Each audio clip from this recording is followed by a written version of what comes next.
Welcome to Honestly Rated. Today we'll be taking a look at your favorite puffball, Pop Thorn. Pop Thorn is a swap recorder I saw recommended, and honestly, even though he is so heavily nostalgia for me, I kind of forgot he was even a character, so because of it, today we're going to take a look at him, take a look at his gameplay and overall design to really see how good Pop Thorn was, and maybe I can put him back in my average rotation. But before we jump into the moveset, let me give you his lore.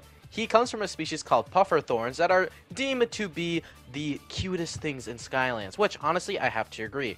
What is cuter than Popthorn? You cannot list it, at least in Skylands. But there's one problem that this species kind of ran into, and that is because of their thorns. Since their thorns are very sharp, they were kind of used as combs for giant trolls. But in Skylander fashion, Popthorn came out of the woodworks and decided, I don't want to be used as a comb anymore, and beat the fuck out of the trolls. Eon came through and was like, you should become a Skylander, and every other troll ever now dares to even comb their hair ever again. One other thing I'd like to say is that if you want to see your Skylander potentially and honestly rated next, all you gotta do is leave it down in the comments. If you know which one's already done, there is a playlist on my channel and in the description that has every single listed there. So if you intend to enjoy this video, I promise you the other ones I made probably will also do the same. And, you know, subscribing would help me out the most if you see yourself coming back to these. But these do also release every single Saturday. So if you want to just kind of keep up to date with which ones I'm making and don't really care for the other content I make out throughout the week, well, there you go. Every single Saturday you can come back and another Honestly Rated will be sitting ready for you. But with all that said and done now, let's go check out on Popthorn and see how well he can really play. Starting off with Popthorn, we have a pretty nice gimmick off the bat with Puff and Pop. This allows us to go into two different type of states. One being Puff and one being Pop. Starting off with the Puff form, it is a slower state of Popthorn, but it does more damage and has an auto lock with the projectiles. And the same thing with the projectile is also very short-sighted, but again, auto locks.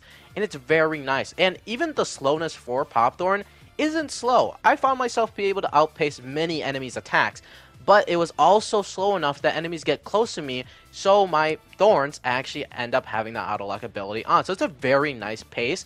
I don't end up getting hit much, but all my thorns that are very short-sighted end up usually hitting an enemy. And when you get out of this form, you will shoot out a big gust of wind that will blast enemies slightly back. And it doesn't do it every single time. It's more of like a kind of fucking happens type deal, but it is still nice because having Popthorn just get a little bit more space is pretty nice. Then last up is Pop, which is practically just the inverse of it. He moves faster, he shoots faster, does less damage, doesn't have that auto-locking ability anymore with his projectile, but now every single time you go back into Puff, he will puff out, and he will deal damage if enemies are close up to him. And in the same way as that gust of wind that happens before, it just kind of pushes back at certain times. Sometimes it doesn't. It's not something you can always count on, but does solid damage. And I really enjoy it. I really enjoy Popthorn's main gimmick of this. I find it to be very cool. I find it very nice. And honestly, it's very balanced in a sense. I don't feel like one side's way better than the other. I don't feel like I have to be in one side only and one side's ass. I find them pretty perfectly balanced, but I guess things can change with upgrades, right? I guess maybe one could get more of like the favorite child per se type deal here. So let's go take a look at all those upgrades and see if they are well balanced. Next up is going to be Fresh Breath and Polished Spikes, the damage increasers. So anytime you switch into Pop into Puff or Puff into Pop, you will be getting a couple seconds at the beginning to deal a good amount of damage. And again, Popthorn isn't a big damage healer, but he's a fast one. And personally, I find these upgrades to be really nice. Since you are going to be switching a bunch, these damage increases practically are free. Like, you basically have them for the whole time you're usually using them if you just switch a lot between them. And again, feature upgrades are going to be able to do this for you. They're going to really incentivize the switching. And I feel like this also does it, just to incentivize of, hey, pick a different side once in a while, go to Pop, go to Puff. And I find it pretty nice. And again, since you are in Pop sometimes and maybe you get hit, well, boom, now you have a damage increase against an enemy that's right up to you. And maybe you can kill them before they can hit you again. That is very cool. I enjoy them both. And again, I really like it that's at least a little bit more innovative when it comes to damage upgrades. I'm not a big fan of just, you know, getting a piece of armor and then like, I can do more damage now. I really enjoyed like this type of way to really incentivize a player to switch into the other form than just staying in one. I find that super cool. And again, works out super well. Last up is going to be the Puffball Pound and Wind Trap, which are for both different sides of either Puff or Pop for our special. And honestly, they also do have a pretty marginal difference. One is a slam that pushes enemies outwards, while the other one is a mine that throws enemy upwards. The slam is, again, a lot more risky, a lot more damaging for the puff side of things, and is a lot slower, while the mine, you can throw out a lot of these really quickly, and they also do less damage, but is a lot more safer since you don't have to be close to an enemy, which aligns with the pop side of things. And I find that really nice about Pop Thorn, at least for these upgrades so far. They really do make sure that what upgrade you're getting really aligns with the side. I don't really see a lot of aggro in the pop side of things, and I don't see a lot of really passive things about the puff side of things, and I find that really cool. I really feel like they understood what Pop Thorn, what they were trying to do with them, and they honestly so far have doing pretty good. And to stop the glazing here, I do find it a little weird again that they do put both things into different sections. At least this one makes a lot more sense because these are very, very different comparatively to each other. But again, still a little weird. I definitely think just the other one with going into pop into puff should have been into one settled category. I'm fine with this one being it's two different things. But with that, primary's done, and we're starting off really hot. I really like Pop Thorn. He is cooking up a great show. But we do have a couple more upgrades, and maybe it kind of takes away a little bit of the magic. I don't know. We'll have to see. Next is the Tough and Puff path that definitely wasn't recorded in Superchargers, where we have a Roller Puff and a Bounce Back as the first two upgrades. And honestly, they are pretty solid upgrades. When we try to do a slam now, if we hold that button down, we will actually roll before doing the slam. And honestly, this roll adds a lot to the slam. The roll itself has pushback, which is super nice. Then it also leads up for a nice just slam ass. So you're basically doing roughly 80 damage with one single roll to probably bigger groups. If you have a really large group, you can hit multiple of them, which is super nice. And then just our other upgrade is just a damage upgrade and also reflectability. Now, I really didn't get a good amount of footage of that reflectability, but it is good. Just being able to knock back projectiles when rolling really creates just kind of an empirical ball. Like, you can't get past this thing. Any enemies that's in front of you when rolling, getting pushed back. Enemies that are maybe going to hit you, well, now you're in the air. And then you come down, hit them with your ass, they fly away. Now, any projectile that tries to hit you when you're rolling, they can't hit you because it bounces back.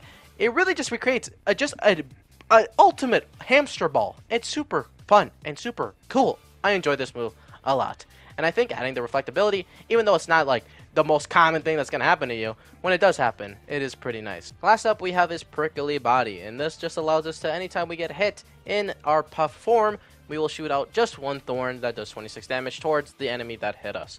And honestly, that's really all it. The top path is a pretty solid one. Last one is kind of like a whatever type deal, especially if you are in probably like higher levels like Nightmare and stuff like that. Getting it isn't really your main priority.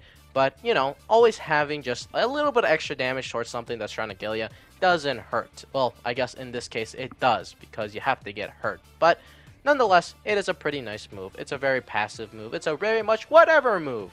Doesn't hurt me. It doesn't really affect my rating of them. And it's pretty chill. So, yeah, on to the bottom path, which is going to deal with our little pop form. Onto the controlled breather path, which again was now recorded in Superchargers.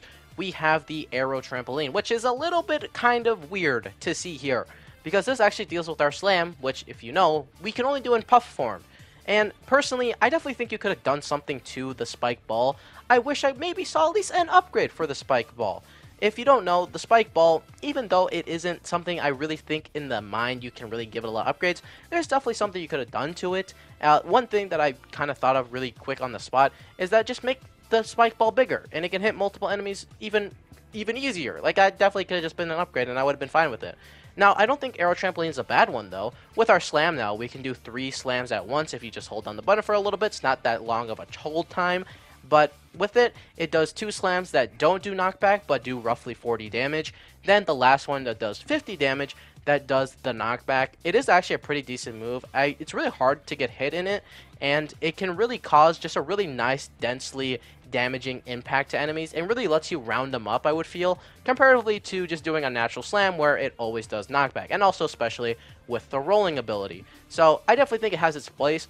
But at the same time, not seeing a spiked ball ability, especially for a landmine that is honestly pretty good by itself, is a little bit of a shame. Let me know what you would have done for an upgrade. Again, I definitely think just making it bigger and making it hit enemies just easier and exploding easier on contact definitely would have been my way to go. But let me know. Maybe you could think of something a little bit cooler. But with it, arrow trampoline, not bad. I don't know which one I prefer more. I definitely think they're pretty balanced in the sense that I would probably pick either and I would be perfectly fine. So, yeah.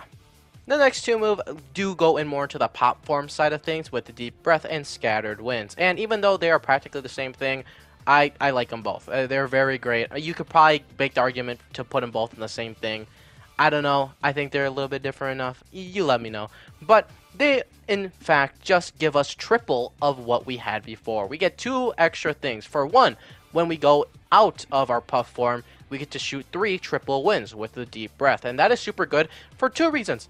The knockback on the thing, I feel like it happens a lot more often comparatively to when it was a singular form. And also, it is the biggest fucking radius I've ever seen in my life. It's basically a wind tsunami for anything that gets pathed with this stupid fucking thing. And again, these winds go through enemies if they're not shielded, if they're not really big.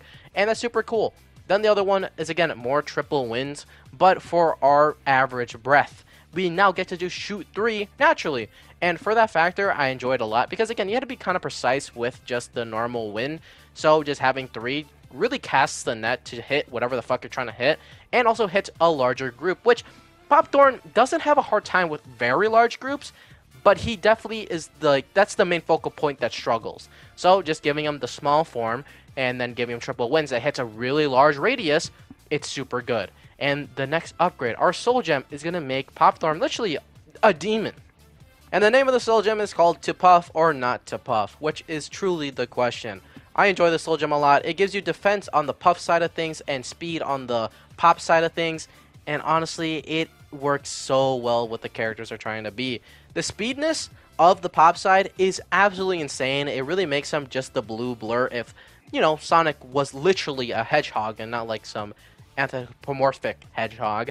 And then the defense side of things with the top path makes sense too, because you have that whole ability about when getting hit, you throw out a little thorn at people, you know, taking less damage or having the chance to not take damage is pretty cool.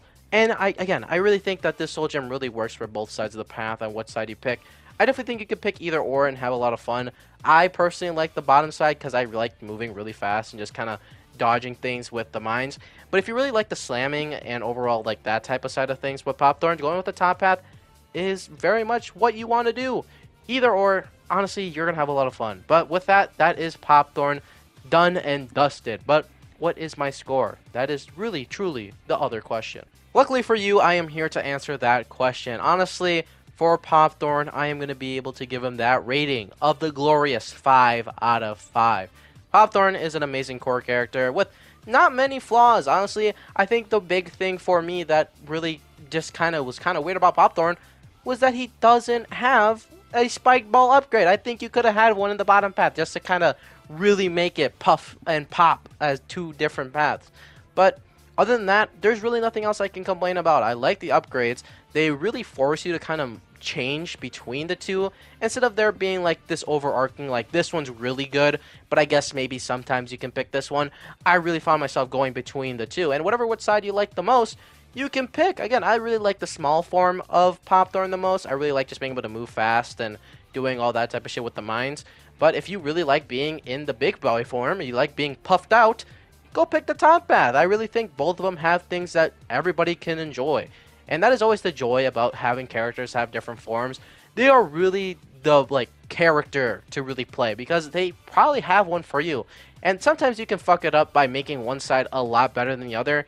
But I don't think Pop Thorn's that type of character. I definitely think they were able to really nail down to who he was as a character and make him a very valuable character in my eyes. So that is going to be Pop Thorn honestly rated for y'all. Thank you for watching all the way through. Let me know what you think about Pop Thorn in the comments. Sorry if I sounded a little bit more ill. I currently am ill. And, you know, it's been a little bit of a bitch. But, you know what? I'd be alright. And, you know, Pop Thorn did make me forget that I was sick for a little bit. So, thank you, Pop Thorn. It does mean a lot. Check out my other honestly rated videos if you enjoyed this one. Again, there's a playlist in the channel and in the description. And if you want to go check out my other content that I make that is not Skyrim related, well, it's all there for you to view. It's all there. So, again, it would mean a lot. But thank you for who suggested it. Leave down your comments on who you want to see next. And I hope to see you and everybody else in the next video. Peace.